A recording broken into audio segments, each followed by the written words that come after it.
92%.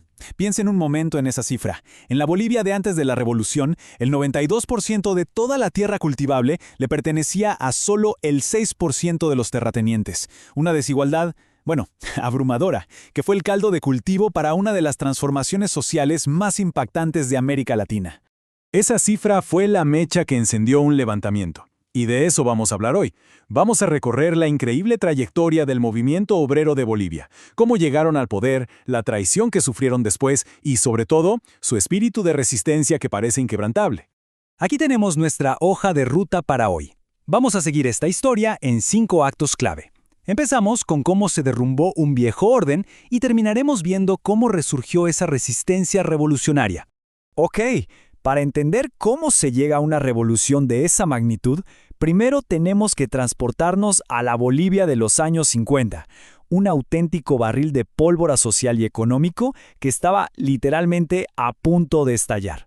Miren, el país estaba partido en dos. De un lado tenías a los varones del estaño, una oligarquía diminuta, gente como Patiño o Aramayo, con fortunas que estaban entre las más grandes del mundo. Y del otro lado, ¿qué había? Un proletariado minero, pero no cualquiera.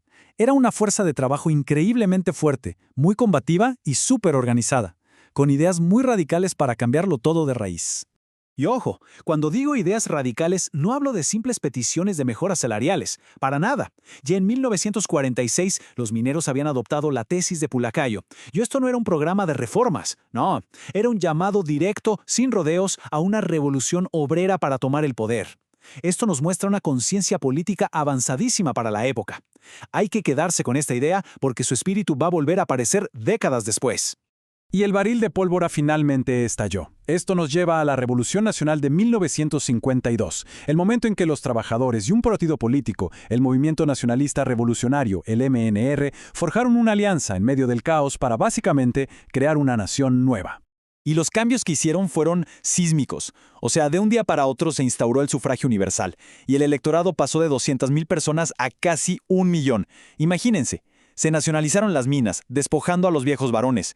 La reforma agraria acabó con la servidumbre feudal y repartió la tierra. Y la reforma educativa abrió las puertas de las escuelas a muchísima más gente. Fue una reestructuración total del país. El poder de los trabajadores era tan, pero tan grande, que se inventaron una fórmula única en el mundo, el cogobierno. ¿Qué significaba esto? Que la Central Obrera Boliviana, la COB, no solo apoyaba al gobierno del MNR, sino que era parte de él. Los líderes sindicales ocupaban ministerios. Así de central era el movimiento obrero en el nuevo estado. Pero, como en muchas historias, esa luna de miel no iba a durar. Entramos ahora en la parte del gran quiebre. El momento en que esos aliados que forjaron una revolución se convirtieron en enemigos. ¿Y cómo se desmoronó todo? Pues fue un proceso. Primero, la crisis económica. El enorme gasto social del nuevo gobierno, más la caída de los precios del estaño, provocaron una inflación galopante. Y claro, esto abrió la puerta a la intervención de Estados Unidos y del FMI. En plena Guerra Fría, no querían otro gobierno de izquierda en la región y vieron su oportunidad. ¿Qué ofrecieron? Planes de estabilización, que en realidad eran paquetes de austeridad pura y dura, congelar salarios, despidos masivos, y cuando el gobierno del MNR los aceptó, el choque con los intereses de los trabajadores fue inevitable.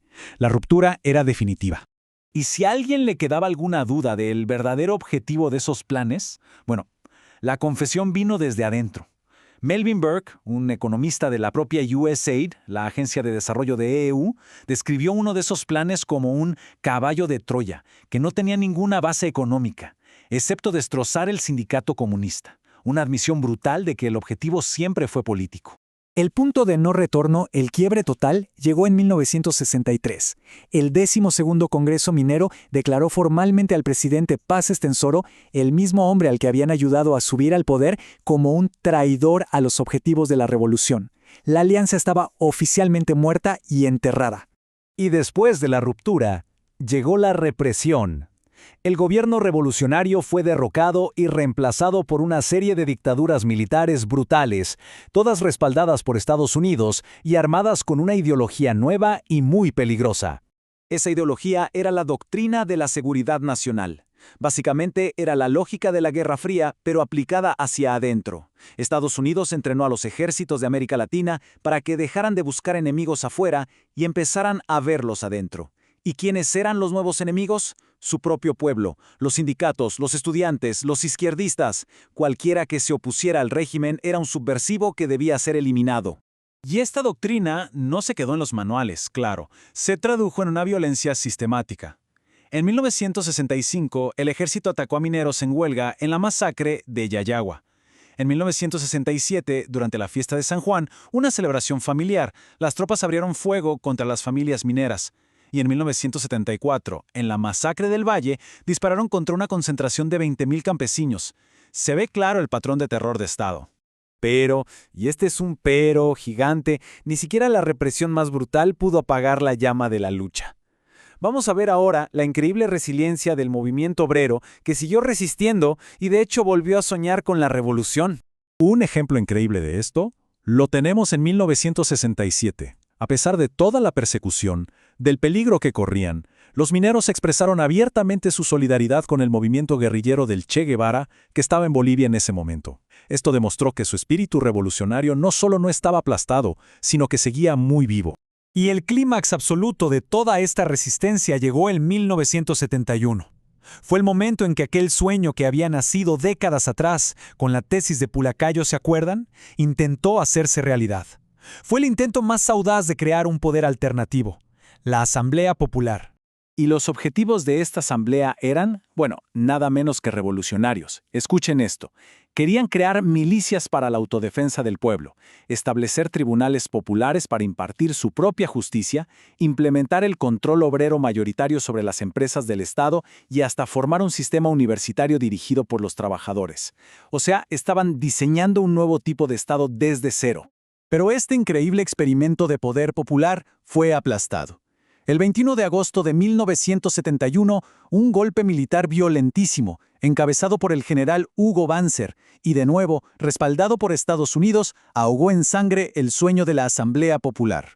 El golpe puso fin a la Asamblea, pero no pudo acabar con su legado.